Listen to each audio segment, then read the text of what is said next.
Fuentes del derecho administrativo.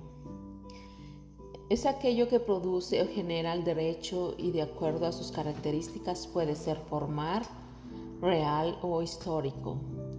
Fuentes históricas. Son aquellos documentos que informan acerca de la información del derecho. Fuentes materiales o reales. Son las circunstancias sociales, políticas y económicas que en un momento dado influyen para determinar el contenido de la normatividad. Ejemplo, elecciones, economía. Fuentes formales. Son los procesos de creación del derecho y que por naturaleza del derecho administrativo son las que mayor importancia revelan. Se consideran dentro de estas la Constitución, la ley, el reglamento, los decretos y las circulares. Constitución. Es la fuente formal y directa del derecho administrativo. En ella se encuentran las atribuciones del Poder Ejecutivo, el cómo se organiza la administración pública y se establece el contenido y los límites de su funcionamiento.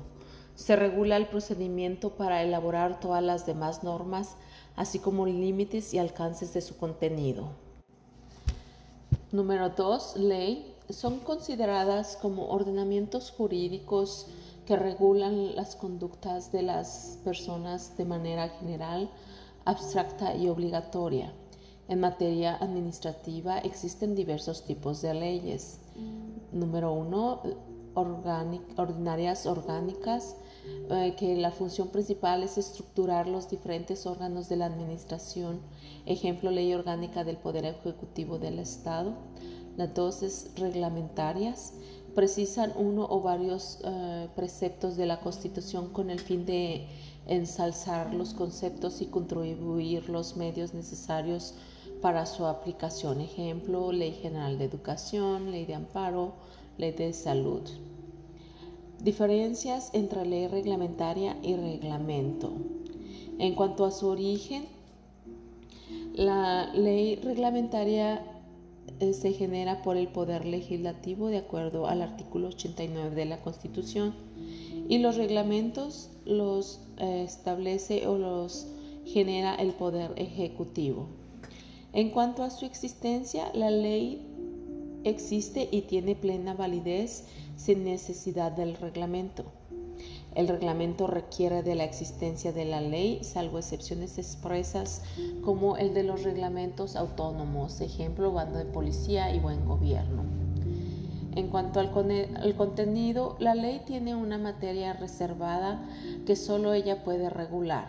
El reglamento no puede ir más allá de lo que la ley establece. Respecto a su vigencia, la ley es obligatoria mientras que no derogue o abrogue. Derogar es dejar sin efecto parcial y abrogar es quitar por completo. El reglamento no puede existir al desaparecer la ley. En conclusión, las diferencias entre la ley reglamentaria y el reglamento se pueden dar en cuanto a su origen, su existencia, en cuanto a su contenido y en cuanto a su vigencia. Tenemos el número 3, que es reglamento, norma o conjunto de normas jurídicas de carácter abstracto e impersonal que expide el Poder Ejecutivo en uso de una facultad propia y que tiene por objeto facilitar la exacta observancia de las leyes expedidas por el Poder Legislativo. Número 4 son los circulares. No pueden considerarse como tal, pues solo infiere simples explicaciones dirigidas a los funcionarios, principios técnicos o prácticos que aseguren el buen funcionamiento de la organización administrativa. Número 5. Decreto ley. Es una herramienta jurídica excepcional que permite al gobierno actuar rápidamente en situaciones de urgencia, dictando normas con rango de ley, pero que luego deben ser sometidas a la aprobación del Poder Legislativo. El fundamento del decreto en cuanto a la Constitución se menciona en el artículo 71, en el cual menciona la iniciativa de ley o decreto que es dado por el presidente, diputados, senadores, legislaturas estatales y ciudadanos por medio de iniciativas de participación ciudadana. Se menciona también en el artículo 72 de la Constitución, donde se menciona el proceso legislativo para la formulación de leyes y decretos, en el que se muestran varios incisos que menciona que se debe hacer una discusión en Cámara, una aprobación en envío de una Cámara a otra, se hace una revisión, correcciones, una sanción presidencial y se hace una promulgación para posteriormente tener una publicación en el periódico oficial. De acuerdo al artículo 89 constitucional, las facultades del presidente en cuanto a lo que son leyes o decretos es promulgar y ejecutar las leyes que expida el Congreso, y el artículo 92 menciona que está relacionado al refrendo de decretos presidenciales, en el cual los decretos y órdenes del presidente deben ir firmados por los secretarios del Estado para ser válidos. Y se tiene que pueden ser dos tipos de decretos, que puede ser uno que es el legislativo, que es una resolución de Congreso, tiene fuerza legal en algo con el proceso del Congreso. En cuanto a lo administrativo, puede emitirlo el Poder Ejecutivo para organizar la administración pública. Otras leyes secundarias que mencionan los decretos es la Ley Orgánica del Congreso General. En el artículo 119 menciona los trámites de las iniciativas. En el reglamento de la Cámara de Diputados y Senadores se menciona lo que es, se detalla el proceso parlamentario interno para determinar y aprobar proyectos, los formatos y requisitos, y cómo se hace la discusión en plenos, comisiones y turnos. También está mencionado en la Ley del Diario Oficial de la Federación y gacetas gubernamentales, ya que se regula la publicación. Los decretos también son mencionados en la Ley de Planeación, porque contempla decretos del Poder Ejecutivo para la aprobación y publicación del Plan Nacional de Desarrollo, que se publica en el Diario Oficial de la Federación. También se mencionan en la Ley de Presupuesto y Responsabilidad Hacendaria, en cuanto a los decretos de aprobación del presupuesto de egresos, que se hace cada año, y también lo tenemos en la Ley de Amparo, en el cual se menciona que los decretos pueden ser objeto del juicio de amparo si afectan derechos humanos o actos de autoridad. Tema: el procedimiento administrativo. El procedimiento administrativo es el conjunto de actos jurídicos y formales que siguen las autoridades administrativas para emitir actos administrativos con el objeto de garantizar legalidad, imparcialidad, transparencia y protección de los derechos de los ciudadanos. Procedimiento de oficio y a petición de parte: el silencio de la administración, la garantía de audiencia y la legalidad. Conceptos: procedimiento de oficio, iniciado por la propia autoridad administrativa cuando advierte la necesidad de intervenir, por ejemplo, en casos de interés público, inspecciones o correcciones. Intervenir, por ejemplo, en casos de alguna inspección necesaria.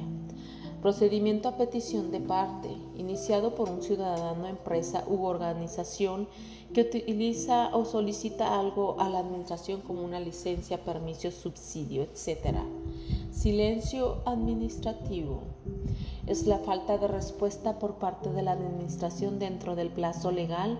Puede tener efectos positivos o negativos. Los positivos: se considera que la solicitud fue aceptada, que se llama afirmativa ficta, y los negativos: se considera que la solicitud fue rechazada, negativa ficta. En México, la Ley Federal de Protección regula esta figura, generalmente con efectos negativos, salvo disposición legal en contrario.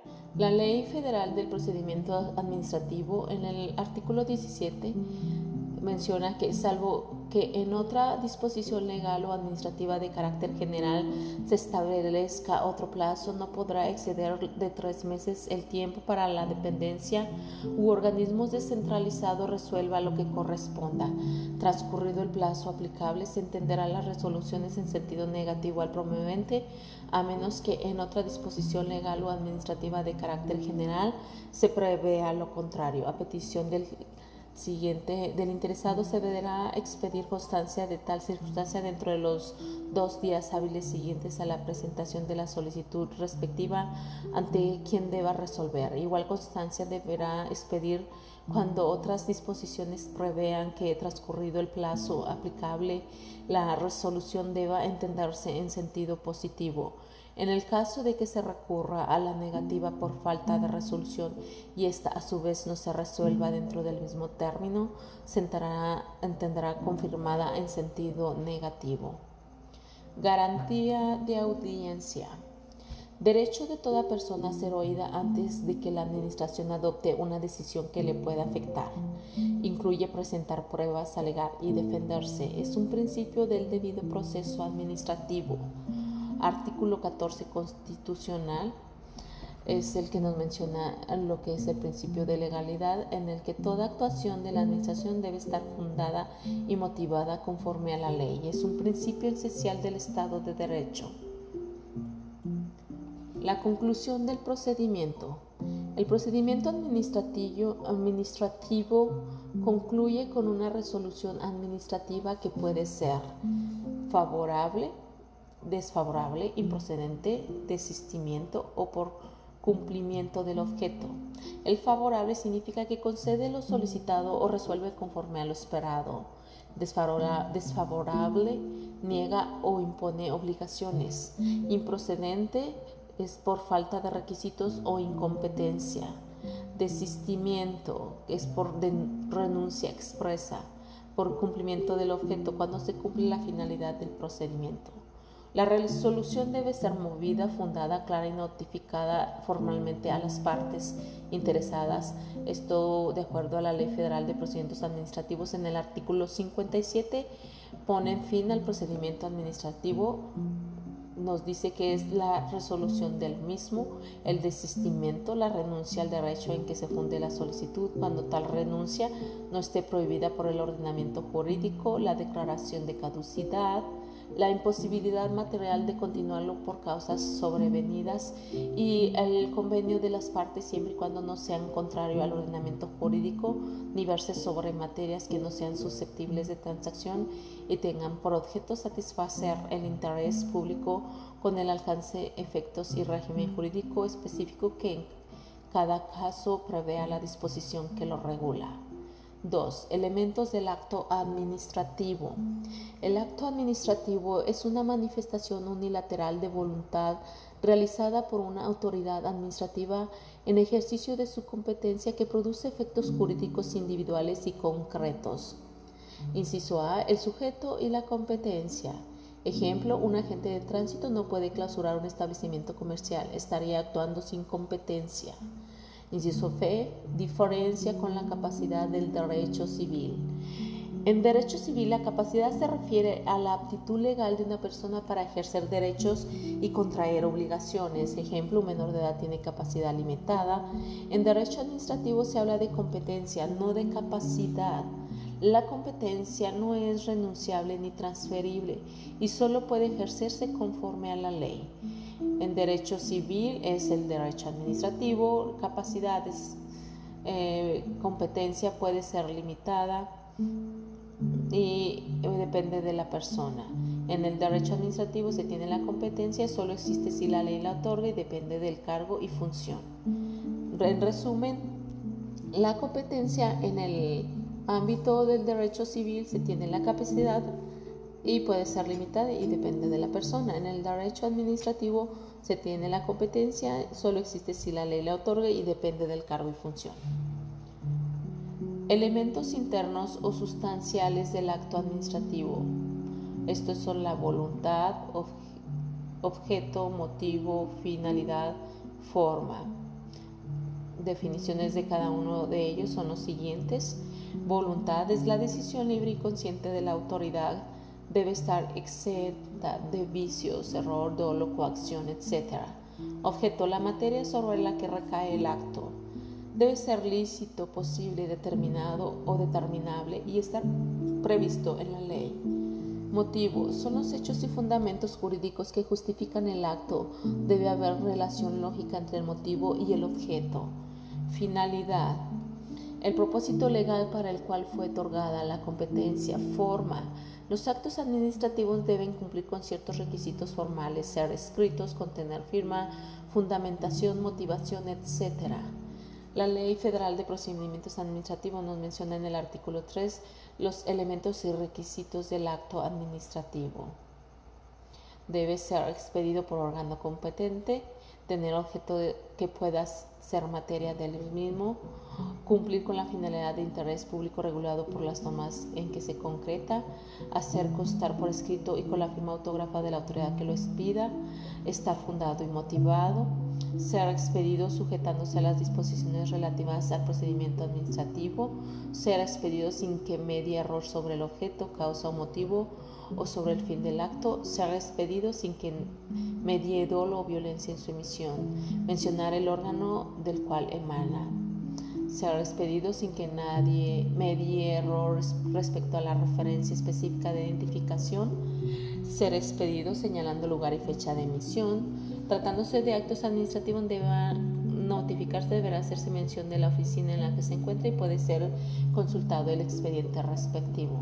Tratándose de actos administrativos recurribles, deberá hacerse mención de los recursos que procedan y debe ser expedido decidiendo expresamente todos los puntos expuestos por las partes o establecidas por la ley. Tema siguiente, los efectos del acto administrativo. El acto administrativo, al ser válido, produce efectos jurídicos obligatorios, tanto para el particular destinatario como en ciertos casos frente a terceros. La fuerza obligatoria y la presunción de legitimidad son necesarias y la fuerza obligatoria se deriva con lo que es el acto administrativo, ya que una vez emitido válidamente tiene carácter obligatorio y es ejecutable sin necesidad de autorización judicial previa, a diferencia del derecho civil. Y en cuestión del particular, está jurídicamente obligado a cumplirlo, aunque pueda impugnarlo. También se tiene lo que es la presunción de legitimidad, donde todo acto administrativo se presume legal y válido hasta que se demuestre lo contrario. Y esto implica que la carga de la prueba recae en quien impugna el acto y la autoridad puede exigir su cumplimiento de inmediato, salvo que se otorgue suspensión, por ejemplo, vía amparo. Tenemos los efectos con relación a terceros, que puede ser un acto administrativo, puede afectar directo o indirectamente a personas distintas del destinatario principal. Ejemplo, una concesión minera puede impactar a comunidades cercanas o a propietarios colindantes. Tipos de efectos frente a terceros pueden ser directos o indirectos. El directo, el acto impone obligaciones o limita derechos de terceros, requiere mayor fundamentación y en su caso audiencia previa. En los indirectos, el acto no va dirigido a ellos, pero modifica su situación jurídica, por ejemplo, decisiones ambientales, expropiaciones, etc. Tema 4. La ejecución del acto administrativo. La ejecución del acto administrativo es la fase final de su vida jurídica, cuando se lleva a cabo en la realidad material por imposición o cumplimiento. La administración pública puede ejecutar directamente sus actos sin necesidad de autorización judicial, a diferencia del derecho civil. La administración puede ejecutar sus resoluciones de forma directa y unilateral con base en su autoridad y presunción de legalidad. No necesita autorización judicial, que es el principio de autotutela ejecutiva, y debe respetar el debido proceso y los derechos fundamentales del particular. Ejecución en el derecho civil. Las resoluciones deben ejecutarse a través de un juicio de ejecución.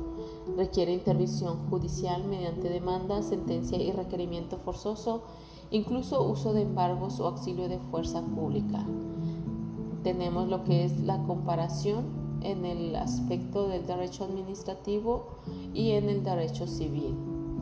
En el aspecto de la naturaleza, el derecho administrativo es unilateral, ejecutiva, y en el derecho civil es bilateral, requiere proceso. En un aspecto de autorización judicial, el derecho administrativo no es necesaria, y en el derecho civil sí se requiere mediante juicio. En el aspecto del fundamento, el derecho administrativo tiene una presunción de legalidad, y en el derecho civil tiene una necesidad de título ejecutivo. Se tiene lo que es el problema constitucional, ya que la ejecución directa por parte de la administración puede parecer que rompe con el principio de separación de poderes, pues actúa como juez y parte. Sin embargo, la Corte ha aceptado que la administración puede ejecutar sus actos si hay ley previa que lo autorice, se respeta el debido procedimiento, derecho de defensa, notificación, audiencia, se permite la impugnación posterior, amparo, recurso administrativo, etc. Tema de la extinción del acto administrativo. La Ley Federal de Procedimientos Administrativos en el artículo 11 nos menciona que el acto administrativo de carácter individual se extingue de pleno derecho por las siguientes causas. Sería cumplimiento de su finalidad, expiración del plazo, cuando la formación del acto administrativo esté sujeto a una condición o término suspensivo y este no se realice dentro del plazo señalado en el propio acto, acaecimiento de una condición resolutoria, renuncia del interesado cuando el acto hubiere sido dictado en exclusivo beneficio de éste y no sea en perjuicio del interés público, y por revocación cuando así lo exija el interés público de acuerdo con la ley de la materia.